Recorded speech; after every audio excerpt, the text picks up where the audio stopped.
Hare Krishna. So welcome to this class on Śrī Brahma-saṁhitā. Today's Sloka, 31st verse from Brahma-saṁhitā.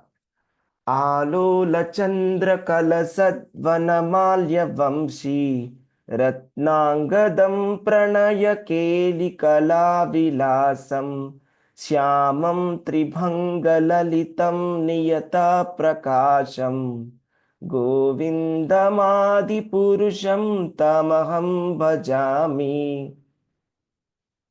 I worship Govinda, the primeval Lord, round whose neck is swinging a garland of flowers beautified with the moon locket, whose two hands are adored with the flute and jeweled ornaments, who always revels in the pastimes of love, whose graceful threefold bending form of Shyamsundara is eternally manifest. Anybody would like to read the shloka? Prabhuji, can I read? Yes, please go ahead. Alola Chandra Kalasad Vanamalya Vamshi Ratnangadam Pranaya Keli Kalavilasam Shyamam Tribanga Lalitam Niyata Prakasham Govindamadi Purusham Tamaham Bhajami. Hare Krishna. Hare Krishna Mataji. Thank you very much. Anybody else would like to try? May I, Prabhuji? Hare Krishna. Yes, go ahead, please.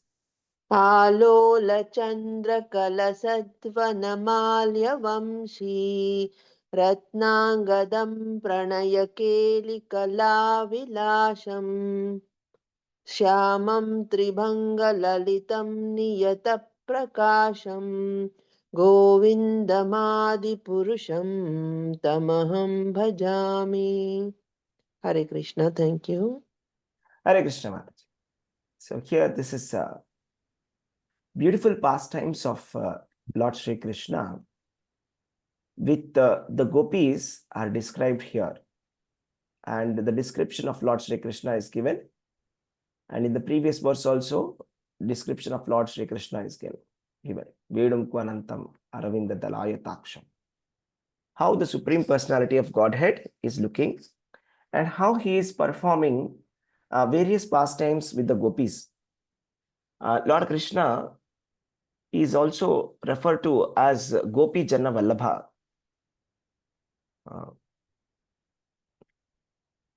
This is there in one of the important Upanishads called Gopala Tapani Upanishad. In that he is referred as Gopi Janna Vallabha, right? So he is also referred to as the lover of the gopis.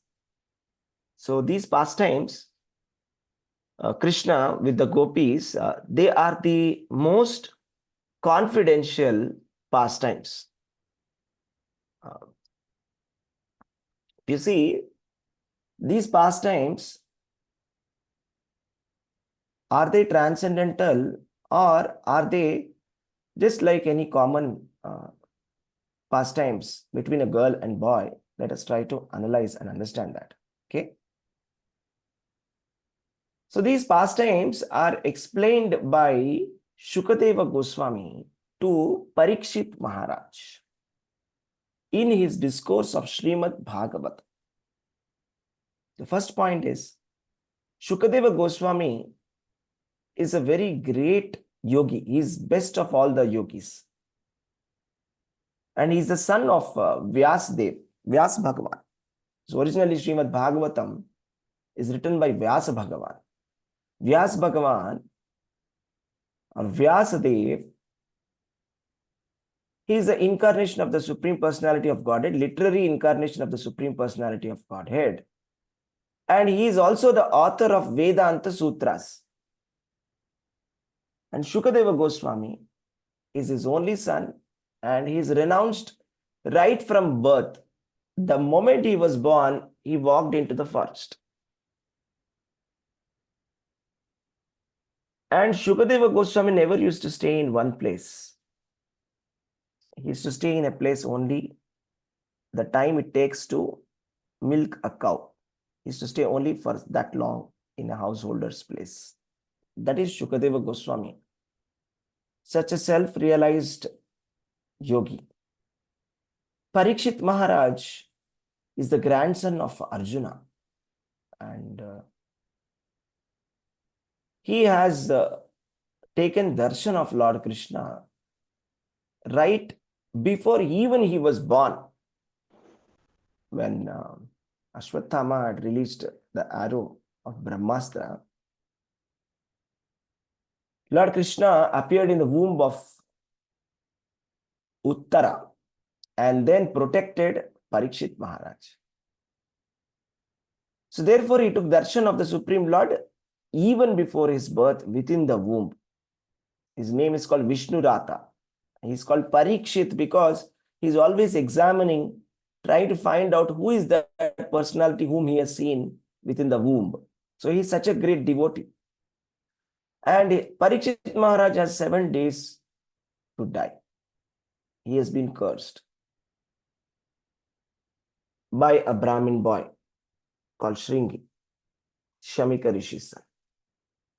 So why would such a great personality, Shukadeva Goswami, discuss ordinary love stories or affairs between boys and girls if Shukadeva Goswami is giving the lecture and Parikshit Maharaj is hearing? Vyasadeva has recorded it as Vedanta Sara. That means this is something beyond mundane understanding of boys and girls relationship, right? So that's the reason why this is a very confidential pastime. This is the best of Krishna's pastime, Rasa Leela pastime. Recently we have started with the Kartik month on Sharat Purnima. So that was the day when Lord performed Rasa Leela. So Rasa is a particular kind of a dance where there is a male dancer in the center and the female dancers dance in circles. So this is not ordinary and it is transcendental, and these pastimes are relished by sannyasis who are very strict, just like Sri Chaitanya Mahaprabhu, who is Radha Krishna himself. Chaitanya Mahaprabhu used to be a very strict sannyasi. One day what happened is one of his associates, Chota Haridas, happened to talk to a woman flirtatiously. For that purpose, Chaitanya Mahaprabhu abandoned him forever. And even after repeated requests from the devotees, he did not agree to take him back into his associates' team. As a repentance, Chota Haridas had to suicide and give up his body. Then Chaitanya Mahaprabhu accepted him, saying that anybody who is in the line of Krishna consciousness, spirituality, for them these kind of activities are not allowed, illicit relationships. So if Chaitanya Mahaprabhu, you can understand how strict he was as a sannyasi. But we know that every moment he is always thinking about these pastimes of Radha and Krishna and the gopis. So that means these pastimes are completely transcendental. And first of all, we have to understand who is Krishna to understand these pastimes. Unless we understand who is Krishna, we cannot understand the Rasa Leela pastime. So that's the reason why Srila Prabhupada used to say that these pastimes should never be discussed in the public, because the public will not be able to understand and appreciate them. Because we are in the 3 modes of material nature, we cannot distinguish between the mundane relationships and the transcendental relationship of Krishna and gopis.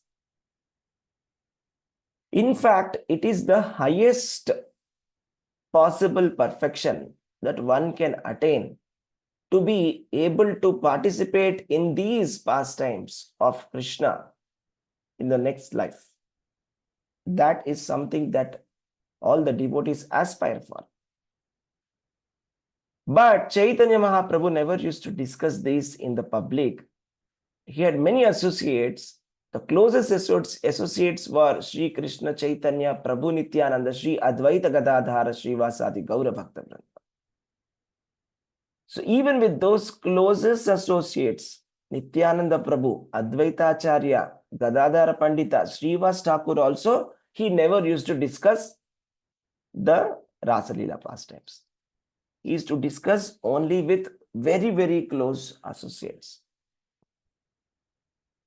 like Ramananda Raya and some Swarupa Damodar, some very, very close associates. He used to discuss these pastimes, and he used to sing the pastimes of gopis and Lord Krishna. So these are some of the wonderful pastimes, and the sloka here, it says, Alola Chandra Kalasad Vanamalya Vamshi Ratnangadam Pranaya Keri Kala Vilasa. That is, Lord is looking very beautiful with a swinging garland of flowers, with a moon locket, and whose hands are adorned with the flute, bedecked with the jeweled ornaments. Ratnangadam. Vamshi means it's the flute. Pranaya Keli Kala Vilasam. These are the pastimes of love of Krishna. Syamam Tribhanga Lalitam. Tribhanga is a unique form of Krishna, where there are three bends. When Krishna stands, he does not stand erect. He stands in a particular pose. That is called Tribhanga. So threefold bending form. Lalitam, which is very beautiful. Niyata Prakasham, very graceful. Govindam Adi Purusham Tamaham Bhajami. I adore or I worship Govinda, the primeval Lord, the Supreme Lord. Okay, let me read from Srimad Bhagavatam, first canto, first verse, purport by Srila Prabhupada. Let us read that. So here, Srila Prabhupada writes, saying that unscrupulous persons go immediately to the 10th canto and especially to the 5 chapters which describe Lord's Rasa dance. This portion of Srimad Bhagavatam is the most confidential part of this great literature. So the 10th canto of Srimad Bhagavatam is the best. It's got approximately hundreds of chapters. I don't recollect the number. So very, very important 10th canto. Unscrupulous people, they jump to 10th canto. That's what Prabhupada is saying. And in that 10th canto also, there is something called as Rasa Panchaka, 5 chapters of Rasa Leela. That is the most confidential part. Unless one is thoroughly accomplished in transcendental knowledge, one is surely to misunderstand the Lord's worshipable transcendental pastime called Rasa dance. Unless one is completely liberated, they cannot understand Rasa Leela. That means the qualification to understand Rasa Leela is that one person should have been liberated. Only liberated souls can understand Rasa Leela. This spiritual matter is highly, this subject matter is highly spiritual, and only the liberated persons who have gradually attained the stage of Paramahamsa can gradually, transcendently relish the Rasa dance. Srila Vyasadeva therefore gives the reader the chance to gradually develop realization, spiritual realization, before actually relishing the essence of pastimes of the Lord. Therefore, he purposefully invokes a Gayatri mantra, Dhimahi, Gayatri Mantra is meant for spiritually advanced people. When one is successful in chanting the Gayatri Mantra, he can enter into the transcendental portion of the Lord. Therefore, one must acquire Brahminical qualities or perfectly be situated in quality of goodness in order to chant Gayatri Mantra successfully, and then attain to the stage of transcendently realizing the God, His name, His fame, His qualities, and so on. So it is not easy to understand the pastimes of the Supreme Personality of Godhead. Also here, Prabhupada comments, Srila Vishwanath Chakravarti Thakura specifically deals with the original and pure sex psychology Adi Rasa, devoid of any mundane inebriety. The whole material creation is moving under the principle of sex life. In modern civilization, sex life is the focal point for all activities. Wherever one turns his face, he sees sex life predominant. Therefore, sex life is not unreal. Its reality is experienced in the spiritual world. The material sex life is but a perverted reflection of the original fact. The original fact is an absolute truth, and thus the absolute truth cannot be impersonal. It is not possible to be impersonal and contain pure sex life. Consequently, the impersonalist philosophers have given indirect impetus to the abominable mundane sex life because they have overstressed the impersonality of the ultimate truth. Consequently, man without information of the actual spiritual form of sex has accepted the perverted material sex life as all in all. There is a distinction between sex life in the diseased material world and spiritual sex life. This Srimad Bhagavatam will gradually elevate the unbiased reader to the highest perfectional stage of transcendence. It will enable him to transcend the three modes of material nature, fruitive actions, speculative philosophy, and worship of the functional deities as inculcated in the Vedic verses. So this is an excerpt from the Srimad Bhagavatam. So this is a very, very secretive subject matter. And if you want to read this, I suggest that you read the purports given by Srila Prabhupada. In the Krishna book, you can find detailed purports of Srila Prabhupada, where Srila Prabhupada has expertly explained this Leela, which is not understood generally by the common public. Okay, so then let us stop here. Hare Krishna devotees. So that was today's verse. Thank you very much for joining. Hare Krishna.